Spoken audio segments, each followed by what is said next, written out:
Assalamualaikum warahmatullahi wabarakatuh. Selamat datang kembali di Ensiklopedia Islam, Religi Seni.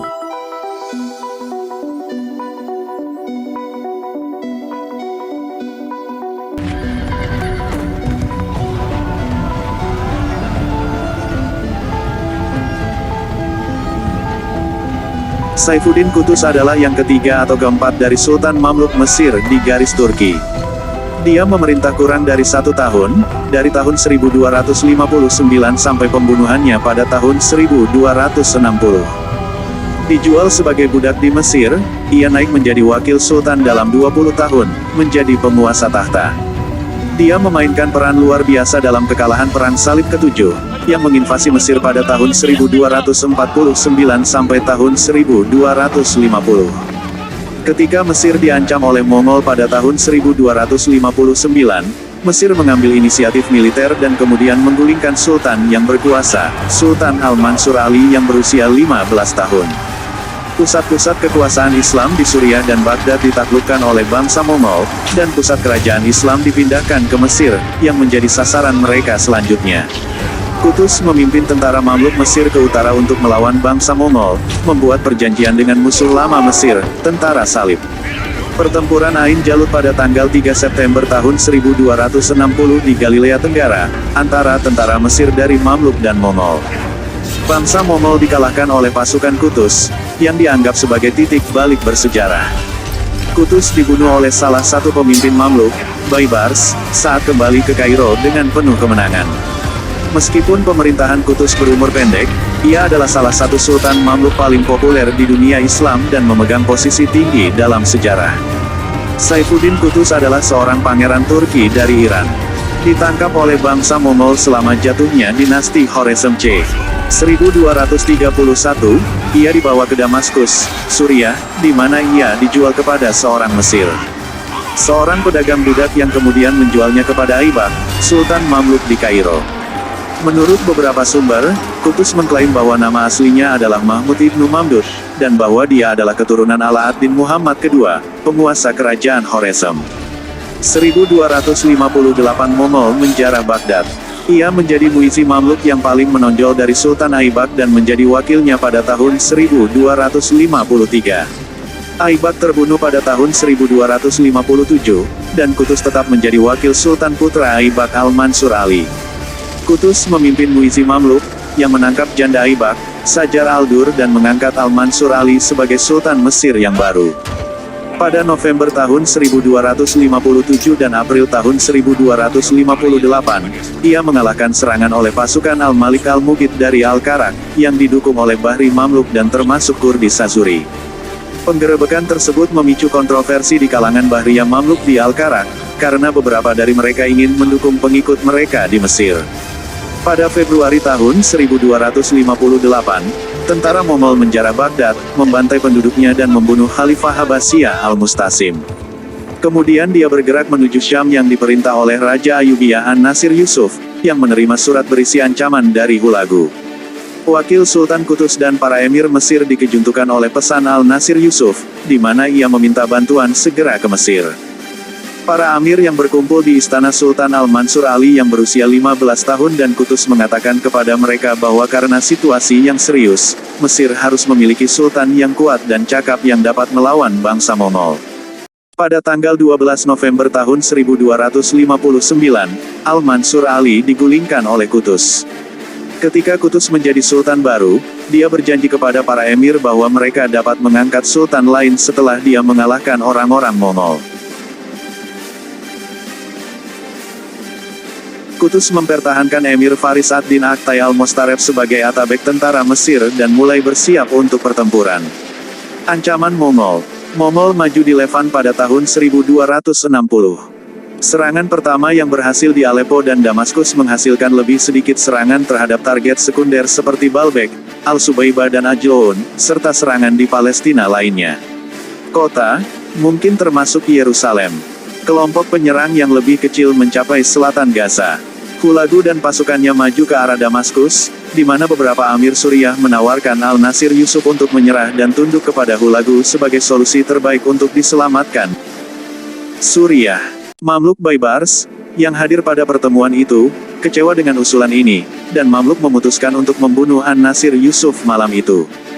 Namun, ia berhasil melarikan diri bersama saudaranya ke benteng Damaskus. Kemudian Baibars dan Mamluk meninggalkan Suriah dan pergi ke Mesir, di mana mereka disambut hangat oleh Sultan Qutus, yang memberikan Baibars kota Kalyub.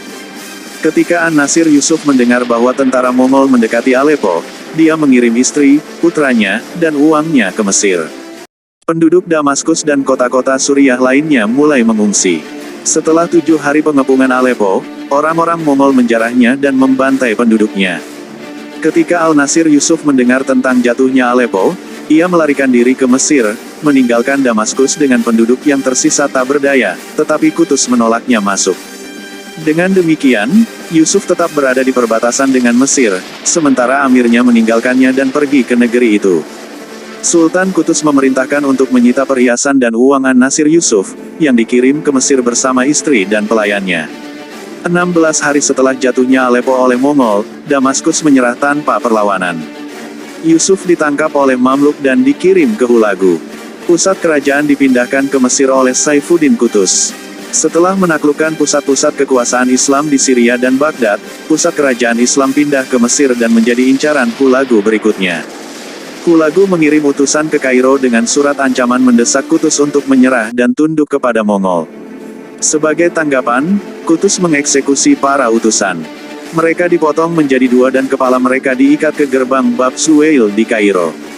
Kemudian, alih-alih menunggu orang Mongol menyerang, Qutus memutuskan untuk mengumpulkan pasukan untuk melawan mereka dari Mesir. Sisanya meninggalkan daerah itu. Orang Maroko yang tinggal di Mesir melarikan diri ke barat, sementara orang Yaman melarikan diri ke Yaman dan Hijaz. Saifuddin Qutus pergi ke As-Salihiyah dan mengumpulkan para komandannya untuk memutuskan kapan harus pergi ke Mongol. Tapi para emir itu pemalu. Qutus mempermalukan mereka untuk bergabung dengannya, menyatakan, "Amir Muslim, untuk beberapa waktu Anda telah memberi Anda makan dari perbendaharaan negara, dan Anda membenci invasi.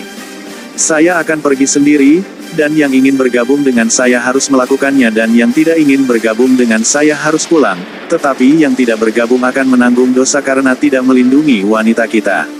Saifuddin Qutus mengirim pasukan ke Gaza.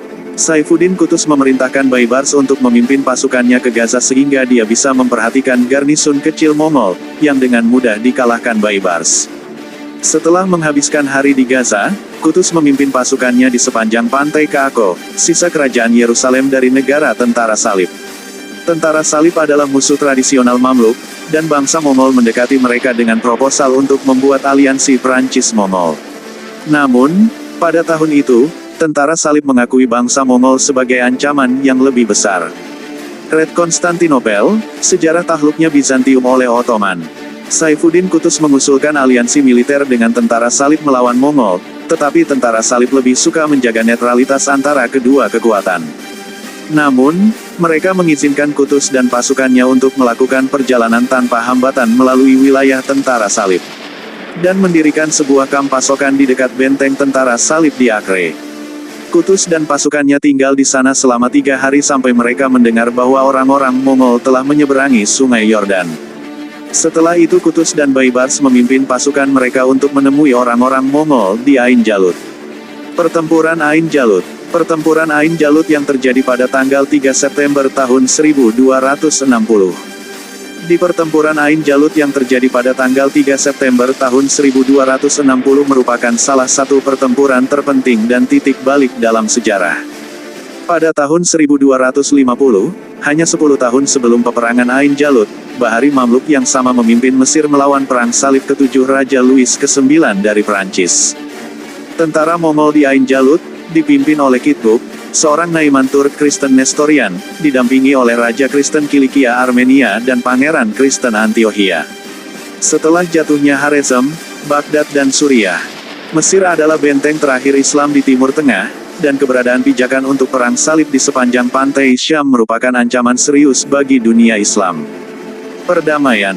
Akibatnya, masa depan Islam dan Kristen Barat juga bergantung pada hasil pertempuran antara dua pejuang paling kuat abad pertengahan. Mamluk dan Mongol, disertai oleh beberapa orang Kristen. Tentara salib, Baibars, yang dikenal sebagai jenderal yang cepat, memimpin barisan depan. Dan berhasil dalam manuvernya dan memikat tentara Mongol ke Ain Jalut, di mana tentara Mesir yang dipimpin oleh Qutuz menunggu. Orang Mesir awalnya tidak mampu menahan serangan Mongol dan terpencar setelah sayap kiri tentara mereka rusak parah. Tetapi Qutuz berdiri teguh, dia melemparkan helmnya ke udara dan berteriak, "Oh, Islam," dan bergerak ke sisi yang rusak. Dan kemudian mengikuti subdivisinya sendiri. Orang-orang Mongol diusir kembali dan melarikan diri ke daerah Bisan diikuti oleh pasukan Qutuz, tetapi berhasil menggalang. Dan kembali ke medan perang dengan serangan balik yang berhasil. Qutuz dengan lantang berseru 3 kali, "Wahai Islam, oh, Tuhan berikan hambamu Qutuz kemenangan atas bangsa Mongol." Bangsa Mongol dengan sekutu Kristen dan Muslim mereka sepenuhnya dikalahkan oleh tentara Qutuz dan melarikan diri ke Suriah, di mana mereka menjadi mangsa penduduk setempat. Saifuddin Qutuz mencium tanah dan berdoa sementara para prajurit mengumpulkan rampasan mereka. Kitbuk, komandan tentara Mongol, terbunuh dan kepalanya dikirim ke Kairo. Kekalahan pertama bangsa Mongol oleh Saifuddin Qutuz. Ini adalah kekalahan pertama yang diderita bangsa Mongol sejak mereka menyerang dunia Islam. Mereka kemudian melarikan diri dari Damaskus dari seluruh Levan Utara. Qutuz memasuki Damaskus dengan pasukannya dan mengirim Baibars ke Homs untuk melenyapkan Mongol yang tersisa. Sementara Alam ad-Din Sonjar ditunjuk oleh Qutuz sebagai wakil sultan di Damaskus, Qutuz memberikan Aleppo kepada Al-Malik al-Said Ala ad-Din, Emir Mosul, dan Qutuz akan mengangkat Khalifah Habasyah yang baru. Seluruh Levan dari perbatasan Mesir ke Sungai Efrat dibebaskan dari bangsa Mongol. Setelah kemenangan ini, Mamluk memperluas kedaulatan mereka ke Levan dan diakui oleh Ayyubiyah dan penguasa sah lainnya. Ketika Hulagu mendengar tentang kekalahan tentara Mongol, dia mengeksekusi Al-Nasir Yusuf di dekat Tabriz. Hulagu terus mengancam Kesultanan Mamluk, tetapi tak lama kemudian ia dilanda konflik dengan pasukan Mongol dari Golden Horde di bagian barat padang rumput Eurasia, yang masuk Islam. Hulagu meninggal pada tahun 1265. Dia tidak pernah membalas kekalahan bangsa Mongol di Ain Jalut. Sarjana dan Musafir. Terima kasih. Wassalamualaikum warahmatullahi wabarakatuh.